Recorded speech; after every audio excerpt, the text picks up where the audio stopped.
Waktunya bermimpi.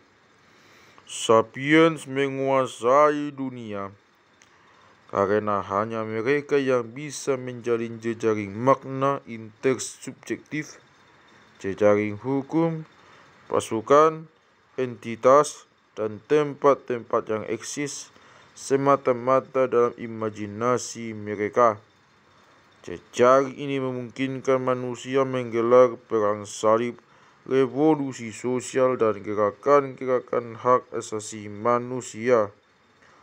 Binatang-binatang lain pun mungkin mengimajinasikan berbagai hal. Seekor kucing yang menunggu untuk menyergap seekor tikus mungkin tidak melihat tikus, tetapi benar-benar membayangkan bentuk dan bakal rasa tikus itu. Namun sepanjang pengetahuan kita, kucing mampu mengimajinasikan hanya yang benar-benar ada di dunia seperti tikus. Mereka tidak bisa membayangkan hal-hal yang tidak pernah mereka lihat, cium, atau rasakan, seperti dolar Amerika Serikat, korporasi Google, atau Uni Eropa. Hanya sapiens yang bisa mengimajinasikan gagasan-gagasan tak masuk akal itu. Akibatnya, sementara kucing dan binatang-binatang lain terkurung dalam alam objektif dan menggunakan sistem komunikasi, mereka hanya menggunakan sistem komunikasi mereka hanya untuk menggambarkan realitas. Sapiens menggunakan bahasa untuk menciptakan realitas-realitas yang sama sekali baru. Dalam 70.000 tahun terakhir ini, realitas-realitas subjektif yang diciptakan sapiens menjadi semakin kuat sehingga kini mereka menguasai dunia. Apakah simpanse, gajah, dan hutan tropis Amazon dan gletser Arktik akan selamat melewati abad ke-21? Ini tergantung pada harapan dan keputusan entitas intersubjektif seperti Uni Eropa dan Bank Dunia, entitas-entitas yang hanya ada dalam imajinasi kita bersama.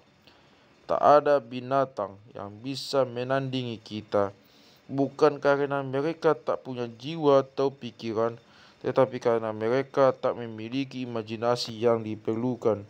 Singa bisa berlari, melompat, menerkam, dan menggigit, namun mereka tak bisa membuka rekening bank atau mengajukan gugatan hukum.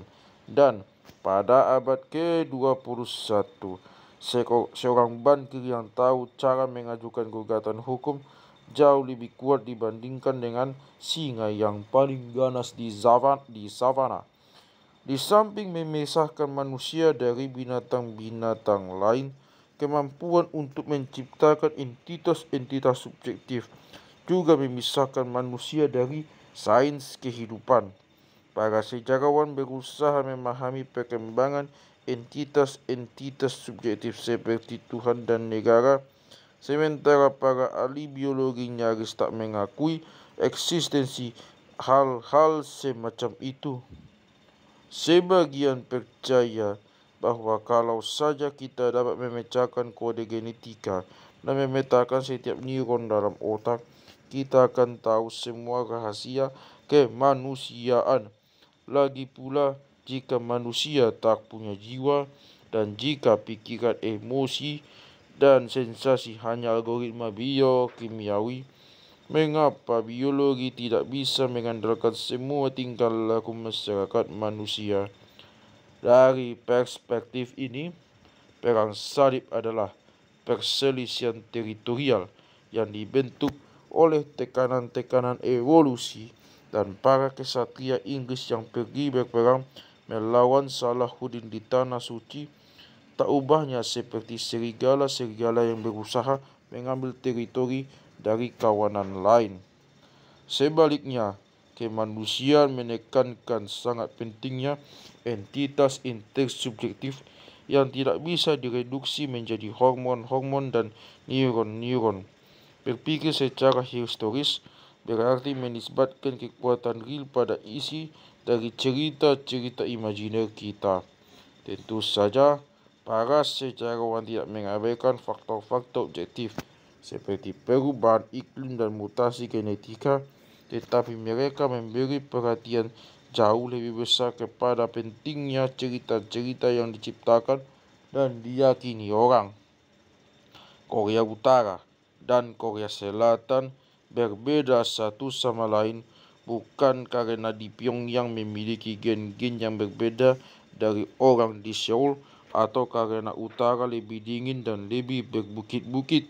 Ini karena utara didominasi oleh fiksi-fiksi yang sangat berbeda.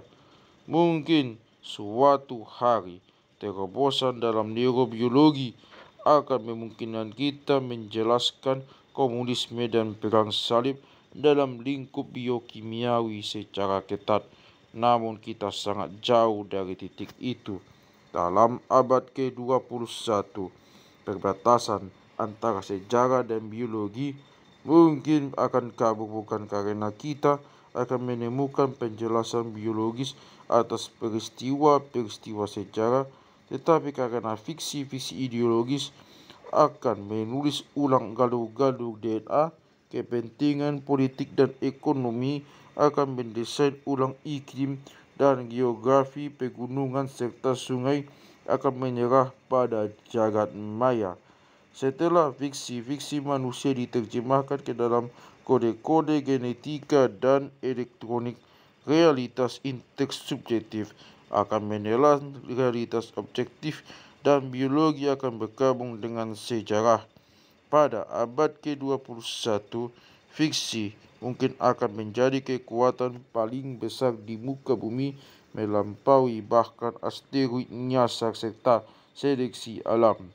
Karena itu, jika kita ingin memahami masa depan, penyingkapan genom dan angka-angka tidaklah cukup. Kita harus juga menggambarkan fiksi-fiksi yang memberi makna bagi dunia.